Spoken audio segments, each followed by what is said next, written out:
지금 말씀 선포 시간입니다. 오늘 평신도 주일 설교 제목은 평신도의 신실한 신앙생활을 위한 사도 바울의 권면이라는 제목입니다. 설교 본문은 고린도전서 16장 13절에서 18절까지입니다. 다같이 합독하시겠습니다. 깨어 믿음에 굳게 서서 남자답게 강건하라. 너희 모든 일을 사랑으로 행하라. 형제들아, 스데바나의 집은 곧 아가야의 첫 열매요 또 성도 섬기기로 작정한 줄을 너희가 아는지라. 내가 너희를 권하노니 이 같은 사람들과 또 함께 일하며 수고하는 모든 사람에게 순종하라.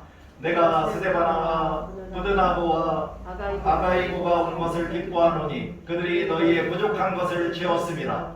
그들이 나와 너희 마음을 시원하게 하였으니 그러므로 너희는 이런 사람들을 알아주라. 아멘. 다같이 기도하시겠습니다. 거룩하시고 자비로우신 사랑의 아버지 하나님, 오늘도 부족한 종이 하나님의 말씀을 붙들고 평신도의 신실한 신앙생활을 위한 사도 바울의 권면이라는 제목으로 설교를 하게 하여 주시니 감사합니다. 우리들의 마음을 활짝 열고 이 말씀 선포 시간을 통하여 말씀으로 가르쳐 주시는 하나님의 명령들을 경청하고 받아들여서 순종하며 살아갈 수 있도록 성령님이 도와주시기를 간절히 간구하며 예수 그리스도의 이름으로 기도드립니다. 아멘. 할렐루야. 아멘. 오늘은 성령 강림절로 제3주이자 평신도 주일입니다. 또한 국경일인 현충일이기도 합니다. 먼저 평신도 주일에 대하여 간략하게 말씀을 드리도록 하겠습니다. 평신도 주일을 지키는 것은 지난 1979년 대한기독교 감리회 총회에서 매월 6월 첫째 주일을 평신도 주일로, 그리고 6일 이후의 한 주간을 평신도 주간으로 지키기로 결의했습니다. 이 평신도 주일로 정하여 지키는 것은 평신도의 사명과 역할을 깨닫고 또한 세상 속에서 그리스도의 빛과 소금의 역할을 감당하며 진정한 감리교회의 선한 그리스도인으로 인정받아 하나님의 나라를 온전히 세워나가는데 평신도들을 세우기 위한 그러한 의도가 있는 것 같습니다. 그러므로 우리는 평신도 주일을 성수하고 또한 평신도 주간 한 주간 동안 특별히 경건 생활을 유지하면서 삶의 변화를 통해 모든 교회의 성장의 동력이 되고 시대적 소명에 책임을 다하며 선교의 지경을 높이고 감리교회 성도들의 신앙 품격을 높이는데 우리가 노력해야 되겠습니다. 목자는 가톨릭에서 이미 제정한 평신도 주일을 모방했다고 하기도 합니다. 그러나 감리교 창시자인 존 웨슬리는 메도디스트 운동을 시작할 때 이미 평신도와 여성들에게 설교를 포함하는 중요한 사역을 맡겼습니다.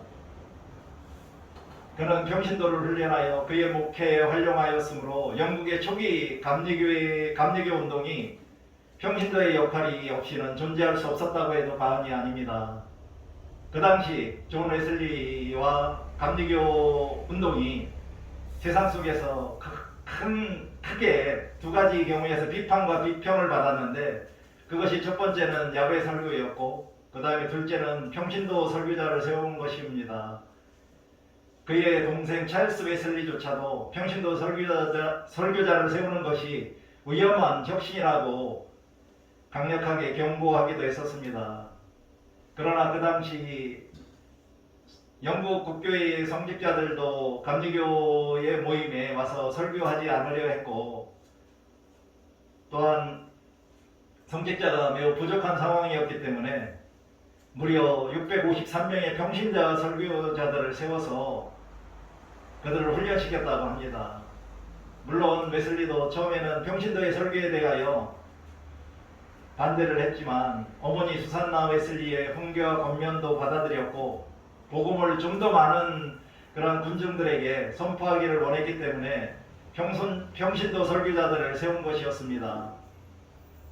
또한 그의 어머니 수산나 웨슬리의 영향으로 여성 설교자도 세워서 그의 목회에 활용하기도 했습니다. 이것이 바로 초창기 메도디스트 운동의 한 특징이 되었고요.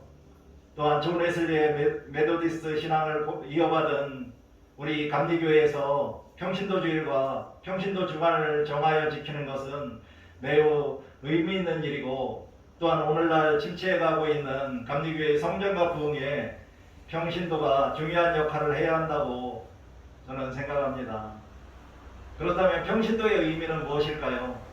백과사전에서 보니까 평신도는 기독교에서 성직을 받지 아니한 신자를 일컫는 말이고, 교회에서는 교인이나 교우나 성도라고 부른다라고 나와 있습니다. 종교개혁 이전 로마 카톨릭이 지배하던 세상에서는 기독교 윤리를 성직자와 수도사에게만 한정했었으나, 마틴 루터가 종교개혁을 한 이후로는 모든 기독교인은 맘같은 제사장이요 거룩한 백성으로 부르심을 받았다는 만인 제사장설을 주장함으로써 평신도도 일상생활에서 기독교 윤리를 실천할 의무가 있다는 인식이 생겼습니다. 우리나라의 대부분의 기성교단은 전문적인 종교교육을 받은 성직자와 평신도의 역할을 명확하게 구분하고 있습니다. 예를 들면 로마 카톨릭은 아직도 성직자와 평신도의 구분을 가장 명확하게 규정하고 있는 곳입니다. 또한 영국 국교회라는 성공회에서는 평신도는 성찬례와 성사에 참여하고 세상에서 복음을 전할 의무만 있다고 하기도 합니다. 그러나 기독교 대한 감리회에서는 특별히 평신도의 중요성을 크게 강조합니다. 또한 대한민국의 역사, 감리교회의 역사를 살펴보면 김구, 이승만, 윤치호 등 기라성 같은 민족의 지주자들이 감리교 평신도들 가운데서 배출된 것입니다. 또한 여성들의 권리와 사회 참여를 적극 권장했던 감리교회에서는 유관순 열사와 최용신 등 또한 그분들도 감리교의 여성, 그러니까 평신도 여성들로 이게 배출된 것입니다. 지금도 감리교회에서 실시하고 있는 의예제도의 총회와 연회를 구성할 때 교역자들과 평신도를 동수로 하기 때문에 우리나라의 감리교단의 조직과 운영에서도 평신도들에게 중요한 역할을 부여하고 있는 것입니다. 일반적으로 목사와 전도사를 제외한 모든 성도를 평신도라고 할 수 있고, 그렇지만 평신도는 또한 주님의 자녀이자 제자로 그리고 청지기로 부름받은 존재들입니다. 초대교회의 역사를 살펴보면 스데반 집사 등 7 집사들은 평신도로서 구제와 봉사, 전도 등 모든 분야에서 크게 활약했다는 것을 우리가 성경책에서 알 수 있습니다. 그러므로 예수 그리스도를 구세주와 주님으로 믿어 구원받고 성령으로 거듭난 그리스도인들마다 세상의 증인이 되어야 하고, 또한 주님과 세상 사이의 제사장과 중보자가 되어야 하며, 세상 속에서도 이웃사랑을 실천함으로 빛과 소금의 역할을 감당하는 평신도들이 다 되어야 하겠습니다. 1년에 한 번 평신도로서 자신들의 역할을 잘 감당하겠다고 다짐하는 주일이 바로 평신도 주일이라고도 우리가 생각할 수 있습니다.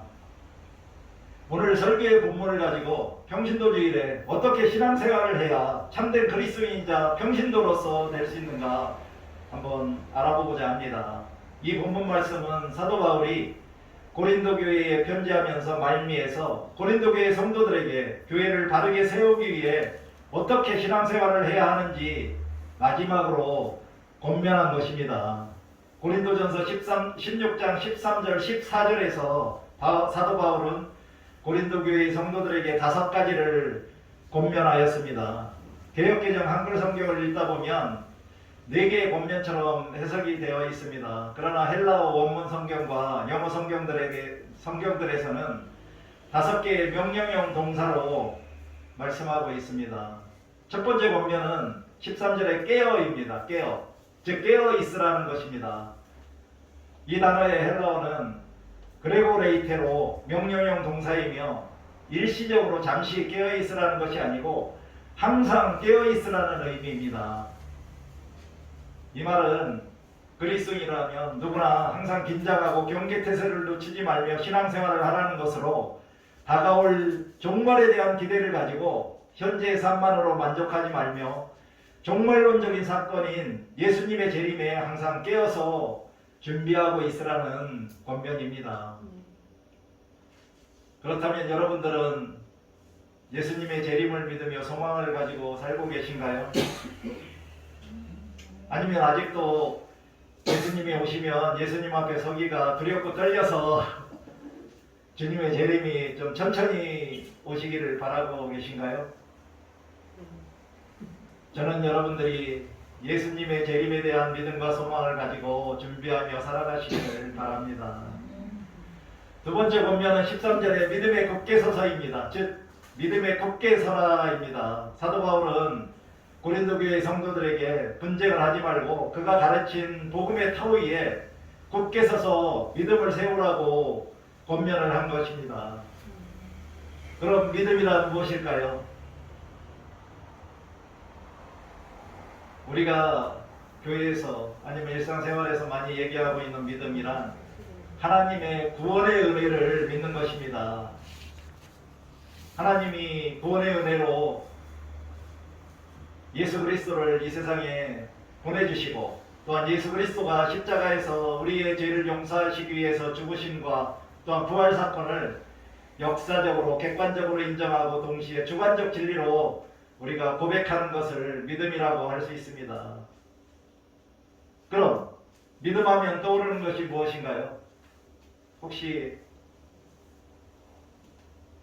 저는 회개와 행위라고 저는 생각합니다.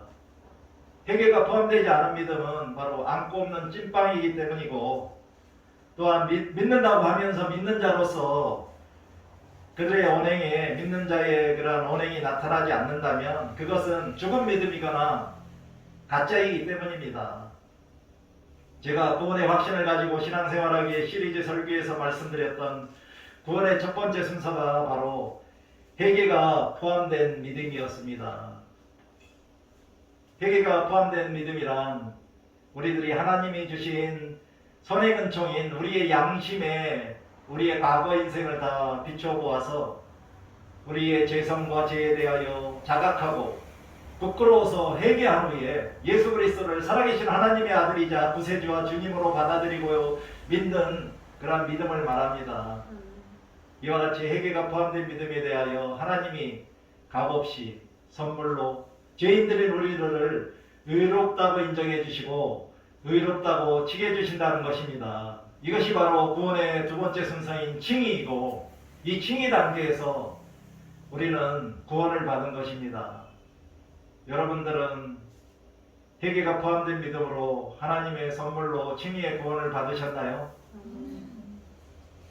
여러분들은 지금 믿음에 굳게 서 계신가요?